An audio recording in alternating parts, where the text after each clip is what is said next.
What's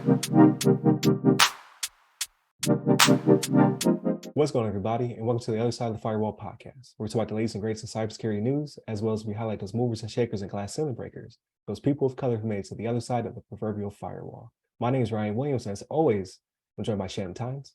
What's up? What's up? What's going on? And special guest for the whole week, so please go back and listen to episodes. I don't know the numbers. Mondays and Tuesdays episodes this week. We have Michael Ware returning to the show. How are you doing? Greetings and salutations. What is going on? So you are the Chief Information Officer of North Carolina Department of Environmental Quality. You've been there for roughly 7 years or so. And we definitely are excited to have you on the show. And we definitely want to talk about this topic when it comes to, I think you phrased it, environmental injustice. So environmental justice. Please correct me if I'm wrong, but we definitely want to get into this discussion. I think we'll have a lot of good points to a lot of good questions to ask you, but I think you'll cover a lot of good points in this. So without further ado, I'll give it to you. All right. And so thanks. Very excited to be back on. I listen to you all the time. So on the way to work. So I don't get the comment on anything while I'm driving.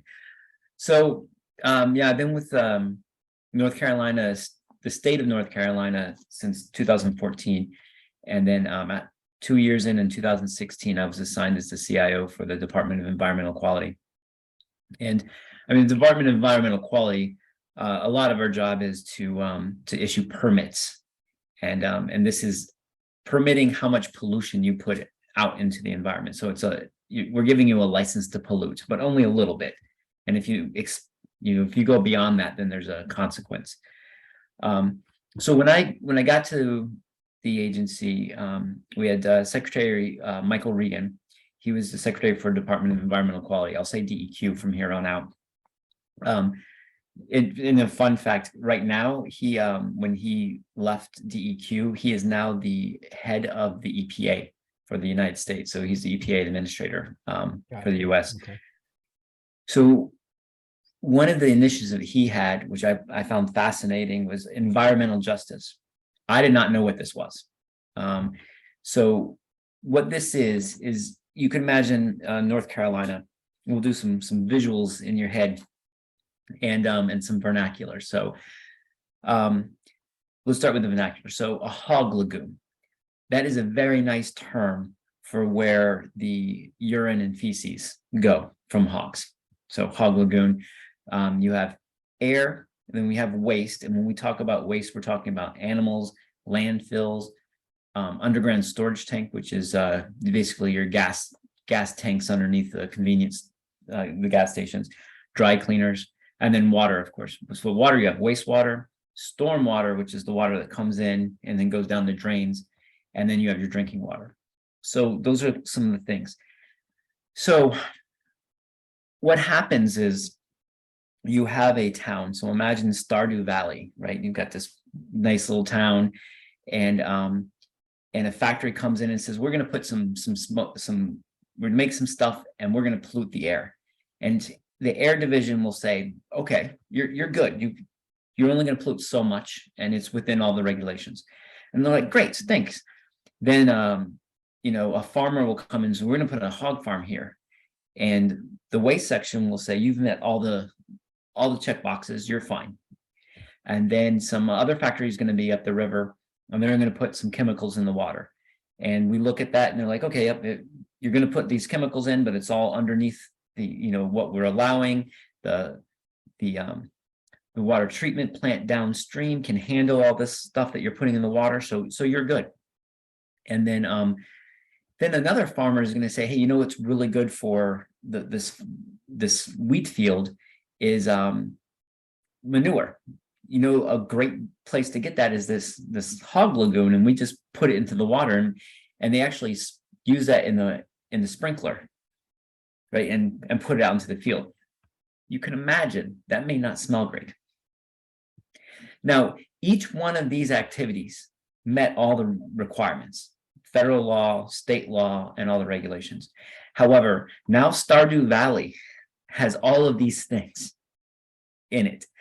And so when you look at them individually, they don't add up to anything that's wrong. But when you look at it collectively, what you have done to this Stardew Valley is now the stink from the hog farm and the fertilizer that's being sprayed out, then the air pollution, and then the water coming downstream. Now you have really kind of put too much into this. And imagine it's not just one air point of pollution or one water pollution. There's quite a few. And so trying to look at that. Now, what happens is if the people of that town will say, we don't like this, but they do not, they're generally underrepresented and under the poverty level. So they don't have any monetary means or political means to really push back.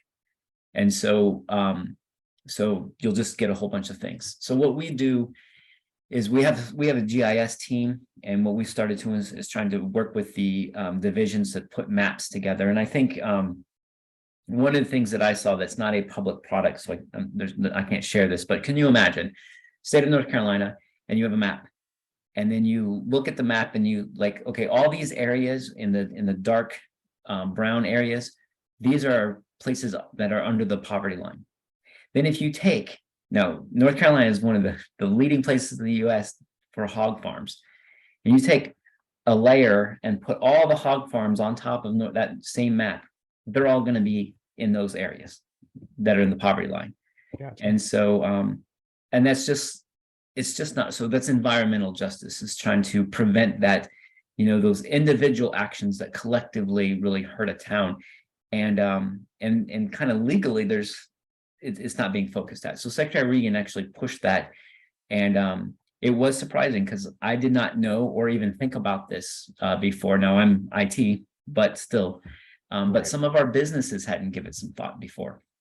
So basically that's what environmental justice is, trying to make sure that we're not putting too much into a town that, you know, that doesn't have the means to protect itself. What do you think, Shannon? So that is interesting, right? So like with this discussion, so it sounds like there is also some complicity from the local government, you know what I mean? Whether it be a mayor or whatever, right? Like I don't imagine this would happen without someone on a city council or something like that saying, yes, we're good with that, but put it in this area, you know what I mean? Like and you said that they don't have the ability to fight it politically either, right? So like I hear you on that, because like if it comes to you, like say for whatever reason the mayor's like, yes, I do want this to happen, it's going to happen over here, you may have to wait, you know, 2 years, these 2 years into a 4-year term, you have to wait 2 years, you know, to get them out of there, but the damage has already been done at that point, you know what I mean? Like and this being addressed at a federal level, because you were saying that what was the gentleman's name again? Egan? Secretary Michael Regan. Regan. So him starting there where you were when you started in at a federal level, like the fact that it's going to get addressed at a federal level, I mean, that's great. But like, here's the thing.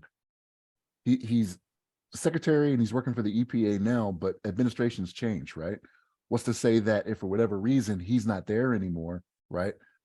That goal is going to change, you know, when the next person comes in. It may not be a priority for them, for the EPA to address this, which seems like it's a very important thing. Because the thing is, I imagine this isn't just happening in North Carolina. As a matter of fact, I know it's not happening in North Carolina because I was looking at an article recently and it had to deal with Elon Musk down in Texas. And they were kind of doing the same thing because he's building like factories and whatnot down there. And there's a town that's adjacent to him to where, you know, they're trying to do all these things environmentally. The town is like, no, we don't want you to do that. We already have, it was for water treatment. It's a little bit different, but it's for water treatment. And they're like, we already have a water treatment plant that we put in not that long ago. Why aren't you using that? And then there's all types of excuses and things like that. But we already know, you know, again, I don't want to get into politics, but we know the governor very much invited Elon down there to be like, hey, come bring your business here and you'll prosper. You know what I mean? And they're just having problems. They're having problems dealing with his company, trying to get them to comply like they need to when it comes to environmental things. So yeah, this is definitely going to be a problem that needs to be dealt with, and is going as we start looking around the nation now. Like it's one of those things where we have these companies that are getting bigger and bigger, and then they want to go to all these different places, like they want to expand, you know what I mean? So like, right. They want to expand to places that are cheap. Right? Exactly. So you're going to buy up property that's very inexpensive. Yep. And Yep. then what do you do? Like in your case, you say Elon wants to build, another water treatment plant, probably because of like I'm big into EVs. Like I don't have one yet, but I do want one. But I understand that the waste that comes from manufacturing, humongous batteries is not great for the environment. Right. And it comes at a cost, right? Like especially to ship those precious minerals from other countries, right? You're doing more pollution than you're solving sometimes. And I'm sure they'll get better at it. But if you invite Elon anywhere, that's on you because he's going to do what he wants to do. But so I did hear of this, but not this specific initiative. Like we kind of talked about it offline, where I read an article a few years back that dealt with nuclear waste, right? So like when they move nuclear waste from a nuclear power plant, I guess when rods are expended, or I don't know, I'm not a physicist. But when the waste material needs to be removed from the factory, they encase it in cement. They call it wishbone because of its shape. It looks like a wishbone. They ship it via freight or whatever. It does not go through affluent neighborhoods. They do not want it because, like, what if it breaks down? What if it were to fall off the truck? What if someone were to attack it because it becomes a dirty bomb? So they usually send it through impoverished areas, and I thought that was crazy because again, like you said, Mike, those people are not typically their constituents. They don't have a say. They don't have a vote. They don't have that. They're kind of powerless. So let's send it through that neighborhood because you're going to get less pushback as opposed to sending it through the suburbs where they're like, no, you will absolutely not ship this thing, which should be safe, right? Because it meets all federal regulations. It's encased in concrete. But even just the thought of something happening that is very unlikely, they're like, no, you're not going to take this particular route. You'll go out of your way to go through the poor neighborhood than to come through the rich neighborhood. So it's good to see that this initiative is actually happening. I did catch your Stardew Valley reference. I have to bring that up. Good job, sir. So it's crazy that it has to exist, right? Like no one's put because I'm sure people in high places did put the map together in their head. Like it would absolutely not go through my constituents neighborhoods. It will go here. But no one has collectively taken all that information and, like you said, made a map where it shows concentration.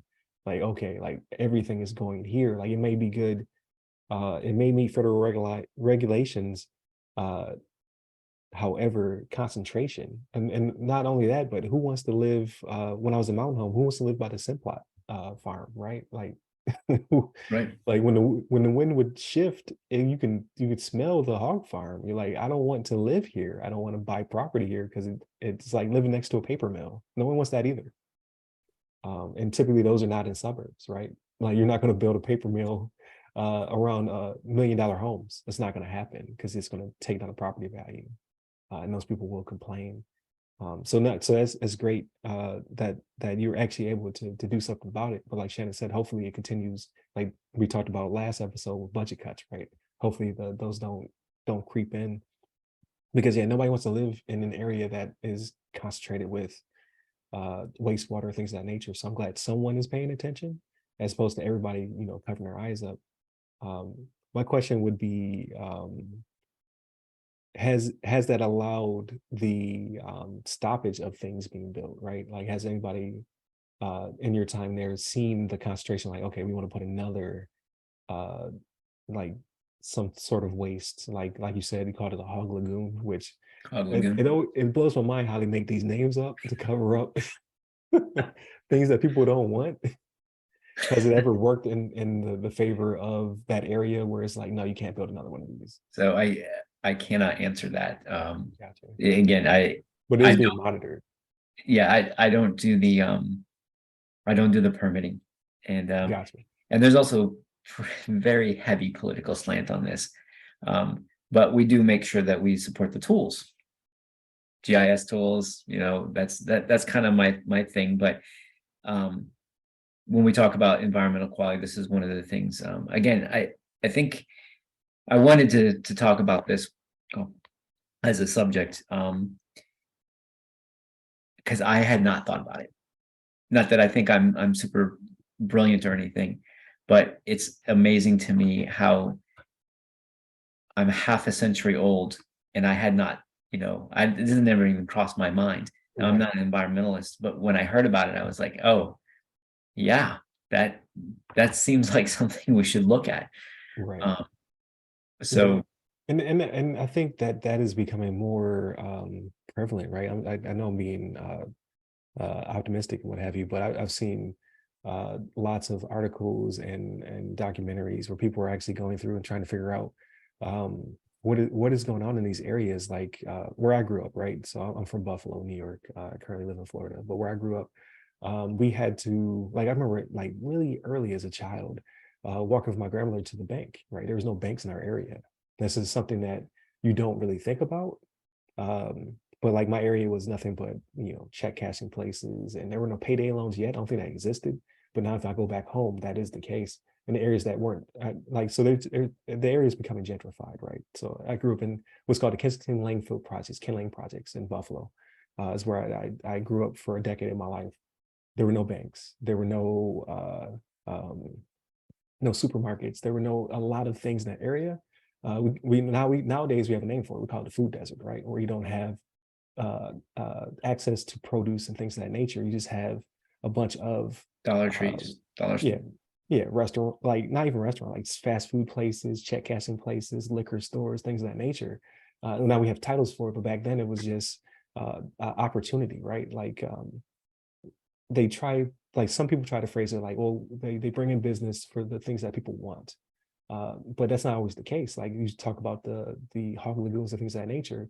No, these areas are taken advantage of, like as opposed to because we still needed a bank. Like it wasn't like we didn't need to go to the bank. We just had to walk a couple miles to get to it, right? But there was a check cashing place that was, would take a portion of your check if you try to cash it there, as opposed to invest and save it in the area, right? It's target of opportunity. They're like, well, we can take advantage of this scenario and do X, Y, and Z.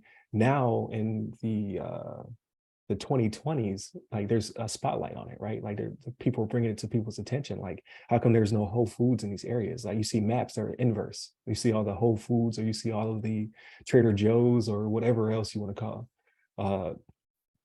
You'll see the exact opposite. You'll see a dark concentration in the affluent areas or the suburbs, and you'll see these huge white space when it comes to the inner city. And now this is coming to more of the forefront. So it's good to see that initiatives like this are being done by the federal government, as well as social media starting to pick up on it. Like you're seeing a lot more articles, you're seeing a lot more conversation.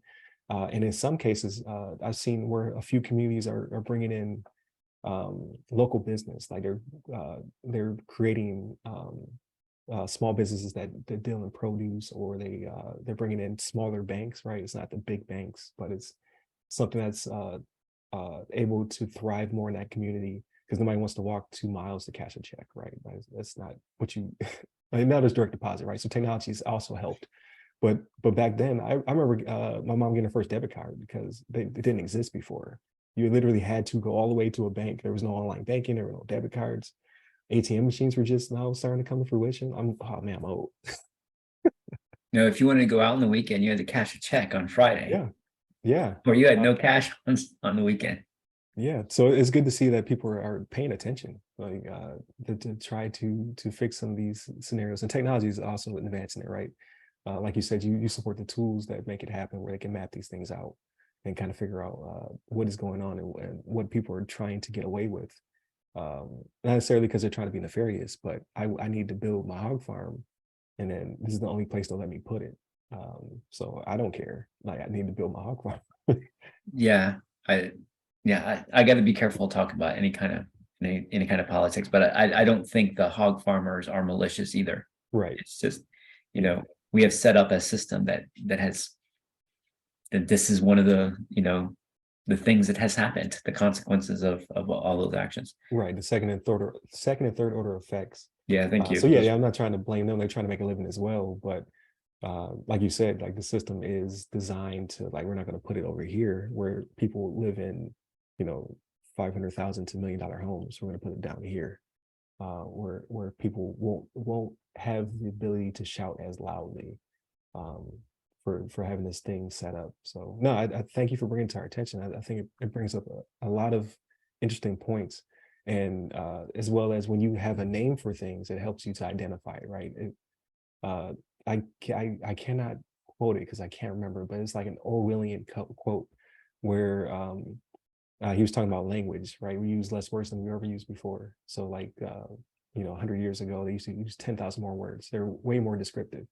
But as time went on, we're starting to lose the ability to have dialogue about things because we simply don't have the vocabulary to speak about it.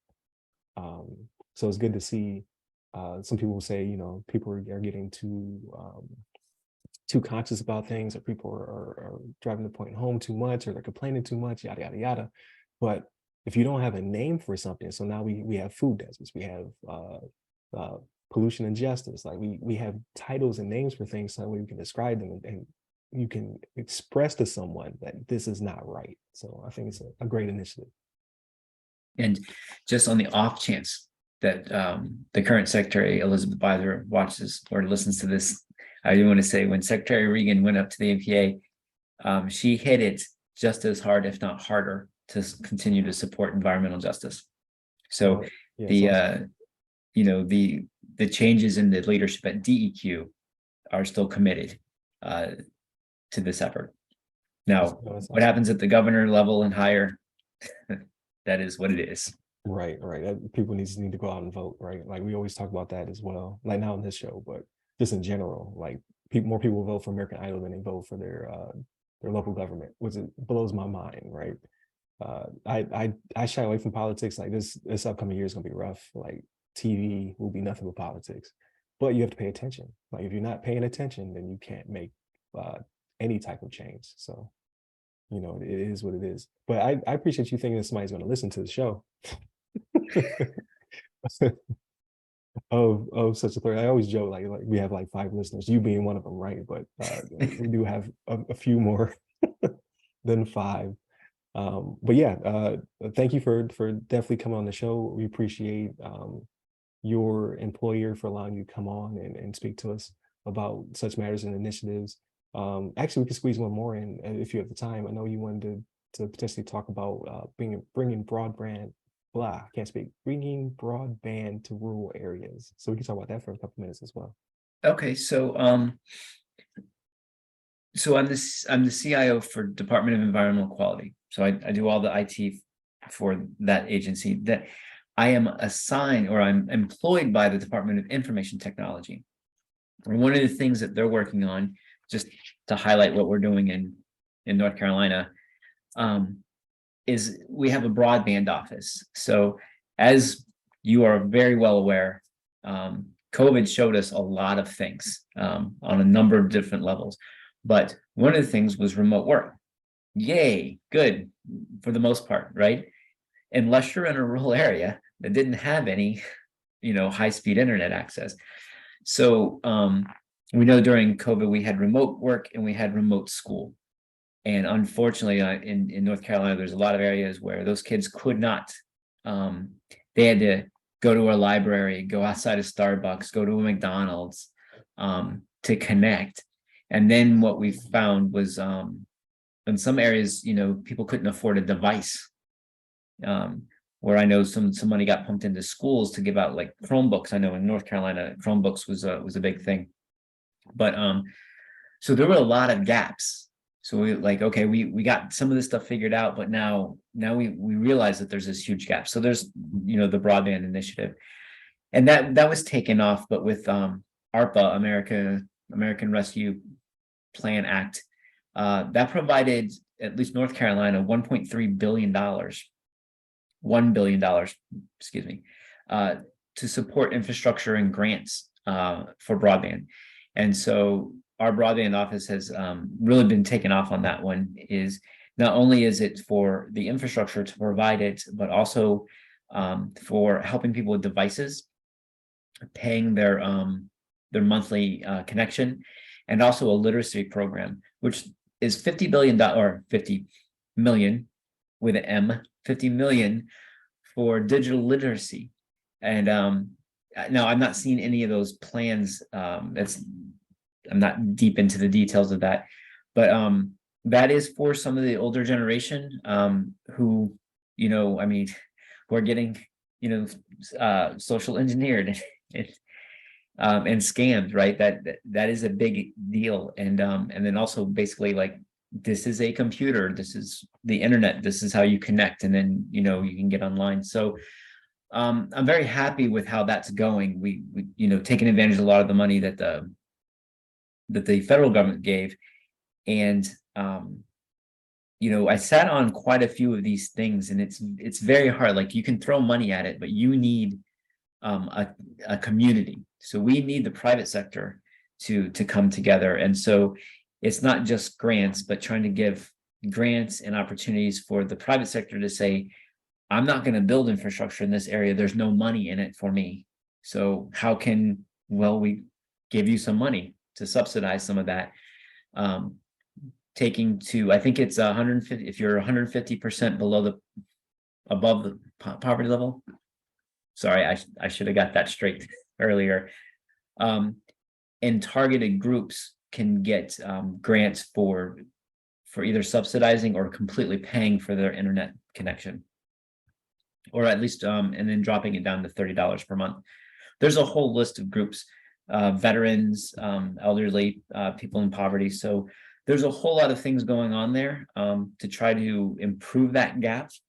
And I'm pretty proud to work for the state that's doing that, and at least trying to tackle that. No, that's a great initiative. So I didn't even think about it until I think it was last year. It's either last year or a year and a half ago. So the pandemic hit. I'm in Florida with my family. They shut schools down. Florida did not close down as much as some states, right? Like they stayed relatively open, but we were like, no, if I don't have to leave the house, I'm not going to. And I was still in the military at the time. My job was to travel. Obviously, there was no more travel, right? I came back home from Israel, and like right when it happened, like it was like January, and then February is when they figured out like, oh, COVID is here. So it came to a screeching halt. So like all of my trips, I believe probably for a week, every month and a half, all that was shut down. So my workload went down to like a quarter of what I'm just writing reports at this point, right? Just trying to book exercises for the following year, thinking COVID will be over. Like, oh, COVID 6 months. Like that was not the case. But so I say that because I was privileged enough to be able to stay home with the kids who had to flip to remote school. And my youngest was a first grader. Yeah, I think he was a kindergartner. Yeah. So I want to say it was kindergarten was remote, and that was super tough. And like I said, we're privileged, right? So he has a tablet he can work off, right? So I can sit next to him. I'll have my laptop. He has his tablet.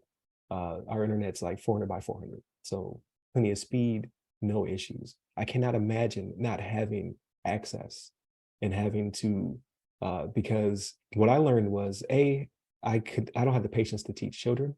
So because the teacher can only do so much, then you have to actually assist, right? So like I'm struggling because I know how math works, but I don't know the mechanics of teaching a child math. Like it's extremely, like, shout out to teachers. Like they need to be paid so much more money than they're being paid. But the frustration of your child who is trying to pick up the mechanics and you not able to teach like the teacher can teach, right?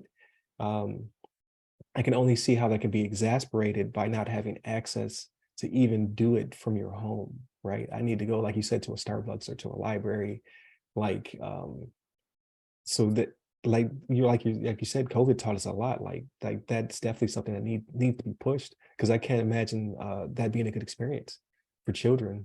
Or in the case, like I was able to work from home. Like if you're not able to work from home, do you just go to work and get sick? Like how does that work, right?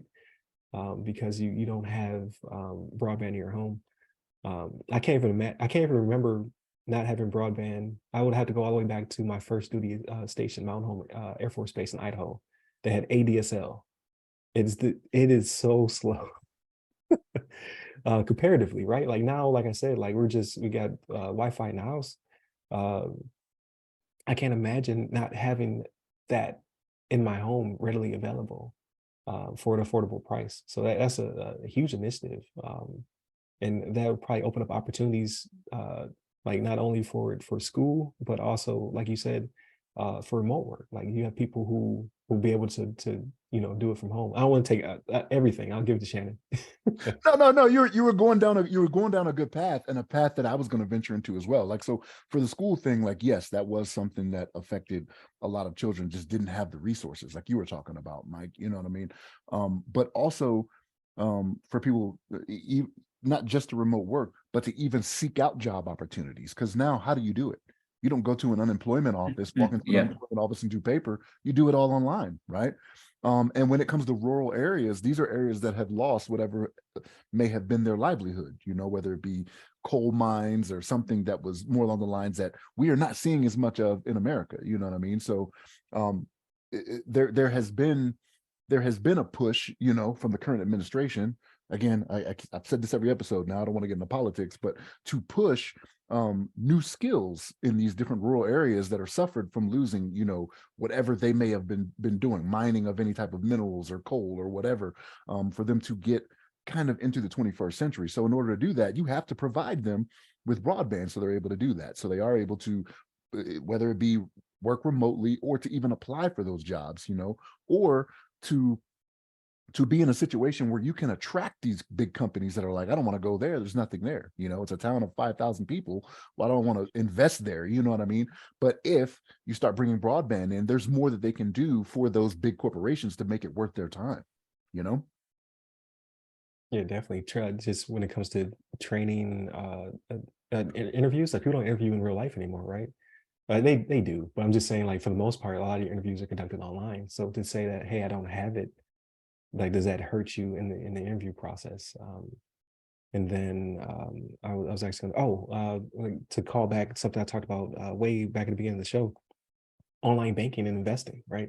If you don't have the means to access your money from a direct deposit and things of that nature easily, that's also a privilege that we have, having broadband and things of that nature. And then I did like that you brought up literacy. So the reason that I was going to say this didn't come to my attention until a year and a half ago is I taught a introduction to networking and IT for business course when I was over in Turkey for UMGC. And in it talks about the disparity in technology. Like, there's a technology gap between the haves and have-nots. It's only getting bigger. So this falls right into that. Like, I didn't even think about that, because I went, it's a paradigm shift, right? Like, so when I was a child, we didn't have necessarily the internet, right? Like, the internet came on a disc when I made it to high school. Like, now my kids don't even understand. Like, I talk about things, they like, what are you even talking about? Like, the internet noise. They like, that's a meme to them. But no, it's a real thing. Like, when your dial-up modem would scream at you as it dialed into things. If I picked up the phone, it would hang up my internet connection. It was like, what? What's a landline? I'm So, sorry, Ryan. I have to say, the first time I went to someone's house who had a cable modem, I thought it was magic. I thought he was scamming us. I was like, no, you got these pages loaded in cache. There's no way it's that fast. right. He's using, like, what was it? It was a net zero. He used to cache pages. So that way, because it was faster internet that way. Man, it's crazy. We are definitely old. But yeah, no, so that's a great initiative. And like you said, the grant process helps to on-ramp these companies. So shout out to North Carolina for making it happen. Hopefully this is an initiative in other rural areas. My area of Florida used to be rural. It's no longer, right? Like, they're building a car wash in every corner. It's crazy to me. Like, that's the thing. I don't know why. But to say few counties over, they are a little bit more rural still. But they do have access to broadband, right? So it's not as pervasive here, but I can see in the North Carolina, or as you get closer to the heartland, right, where things are further and further apart, there's a lot of money that has to be invested in order to build that infrastructure. And like Shannon said, if you're a town of 5,000, why is Google coming there, right? Oh yeah. To what end? You know, So you no, look at that's very cool. someplace West Virginia, or any other kind of not only is it the poverty level, but it's the hills. Oh Like, yes. so your options are immediately dropped. Even mobile's service is a challenge. No, that makes sense. Yeah, was it Charleston, West Virginia? I think that's in West Virginia. Um, yeah, I had no cell service. I was there for a week and unable to reach my family. Like, there's just no connection up there, which is pretty crazy. But no, thank you again for coming on the show. We're going to have you on for Friday episodes, so definitely continue to tune in throughout the week. If you haven't heard Monday and Tuesday's episode, we have some really good topics. So definitely tune in for those as well.